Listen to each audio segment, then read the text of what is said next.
Hi, I'm Tom Marks with the Marks Law Firm in Central Florida, and I am here for our audience today with a special guest. So this is the Healthy Family Law Attorney channel, and I have with me Nora Rios. Nora started her career in real estate as an investor and a property manager about 13 years ago, and she managed single-family homes and commercial properties. She has a passion for helping families, guiding them through the real estate process.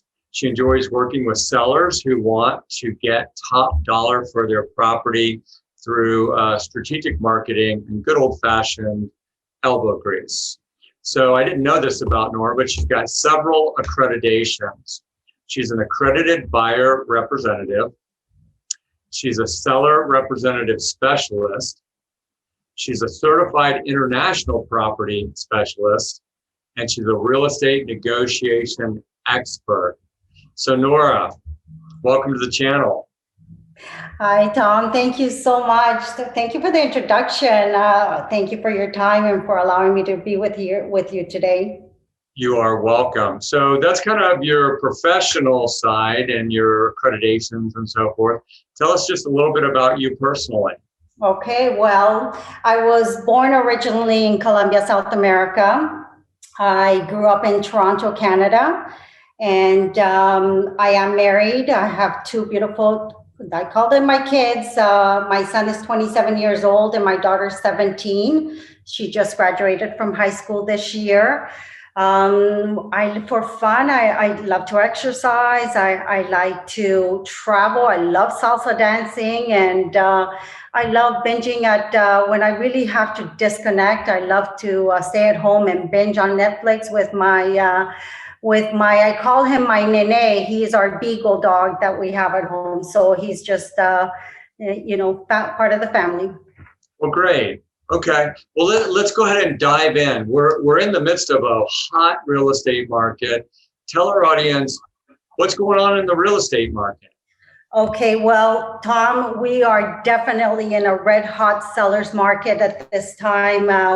This is a seller's market. There's more buyers than sellers. We're at an all-time low in inventory, and it continues to decline as despite the demands from buyers. Prices have increased drastically, which it's very challenging for buyers that are trying to get into the purchasing of a home and become homeowners, right? And in the end, there's fierce competition. We have multiple situations, multiple offers. There are certain home buyers that are willing to go above and beyond the ask price, the list price, and actually are asking to remove all types of contingency, whether it's appraisal. So they're willing to pay a lot more for homes than what they're listed for. Right. I'm seeing that in my own practice. I've had a number of clients recently list their homes for sale, and they may have gotten a CMA, which is comparative market analysis, or even an appraisal, and then they put their house on the market appropriately priced, and the buyers just come in and start bidding up the home, and my clients are seeing prices well above their asking price. So it's kind of crazy, right? Okay, so Nora, what are the factors that are driving the seller's market right now? So there are several factors, Tom. From last year, due to COVID, the mortgage interest rates were at an all-time low, which was great for buyers. There were many buyers last year who wanted to come into the market, and yet, the buyers that are still, the interest rates are still fairly low, so they want to take advantage of this low interest rates. We've also seen a lot of, Florida has seen a lot of buyers coming from, for example, California, New York, just to name a few of areas, because there are companies that have implemented the new work from home policies. This allows buyers to pretty much be selective as to where they want to live. And we've seen an increase of that as well. We have seen a lot of sellers take advantage of the market that we're in and getting those multiple offers and so forth. However, there are still a lot of sellers that are not jumping into the market because they're afraid of not being able to find a home.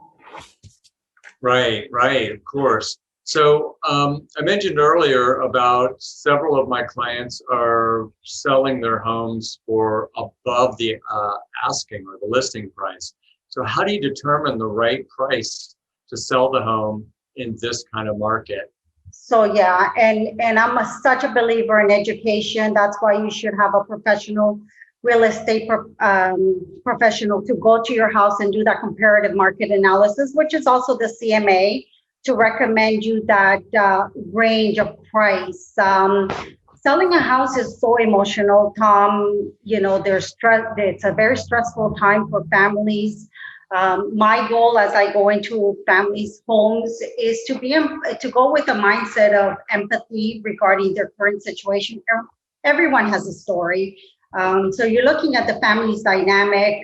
You're there to solve a problem, being compassionate and understanding.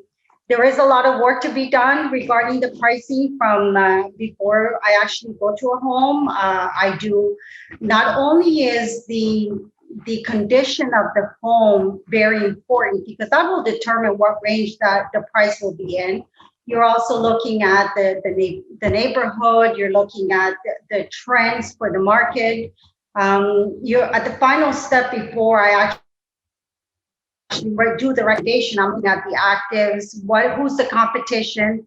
What are the pendings? What are they selling for? And then I educate my sellers as to what the market is doing in their particular neighborhood. Setting a price is super important. Setting the right price, because it prevents a home from sitting on the market. Even in this type of market, if you don't set it properly, it will sit on the market, and it's being overpriced. It's going to be stressful to the families, and then you might be accepting high offers that in the end the property might not appraise. So there's a lot of variables there. Right. So that kind of begs the question. So you all those factors you just mentioned about how you set a price, a selling price for a home. A big part of this channel is because I believe families matter. I want to provide hope and help to families to successfully navigate the family law process in a healthy way. And of course, my clients are oftentimes having to sell the house or want to sell the house and move on. And a lot of times they really need some advice on what do you do to prepare the house for sale? What are some of the things you can do that will enhance the price that they'll get for their house? Yeah, that's a very good question. You definitely have to understand the market that you're in. In this type of market, I always, I always recommend to our sellers that you want to make minor renovations that are low in cost but bring lots of value. For example, you want to be able to making sure that you do some touch-up painting, whether it's interior or exterior. What would help increase in price is if you have to change countertops, whether it's in the kitchen or in the bathrooms, to make it more updated. That definitely brings up value to the price. I also recommend is, the curb appeal, add some new mulch, remove the weeds, have it landscaped, just make it all pretty, give it the grass a nice haircut, if you will. And I always say to my sellers, less is better than more. Have the mindset that you're going to be moving, so start decluttering, start giving things away, clean the house, being able to prepare yourself for that next move. So while you're doing that, start removing the family pictures from the walls and anything personal, so that when a buyer does actually go see the property, they can envision themselves there, living there. Yeah, those are really good suggestions. I think decluttering and curb appeal especially really doesn't cost that much. Decluttering takes a little bit of time, but I think really enhances the ability to sell the house at top dollar. Okay, so this has been really helpful. I know we've got a lot of interested viewers wanting to know what's going on in the market. So you've answered a lot of those questions. So now this is the Healthy Family Law Attorney. So you get the opportunity to give us a healthy tip. What would you say to the viewers? So there are so many healthy tips out there. I know you're an avocado lover and you have your trees and for me, there's so many tips out there and we're always looking to better ourselves. But for me, it's from a spiritual perspective. I look to have a balance. I look to have my priorities, focus on my priorities. And for me, it's having a relationship with God and being able to grow spiritually so the rest will fall into place. That's great. I love to hear these tips, and they remind me too of things like that, having balance. So thank you, Nora, for being on the channel today. Thank you, Tom. You're so welcome. So to our viewers, if you like this, please hit that subscribe button, hit that like button, the bell icon so you don't miss any videos. We're coming out with new legal topic videos every Wednesday and new interviews like this every Friday. So don't want you to miss those. I've recently gotten some really good questions from some viewers that I'll be answering in some legal topic videos real soon. So if you have some questions or comments, either for me or Nora, just put those in the comment section below. And thanks so much, and we will see you next time. Bye-bye.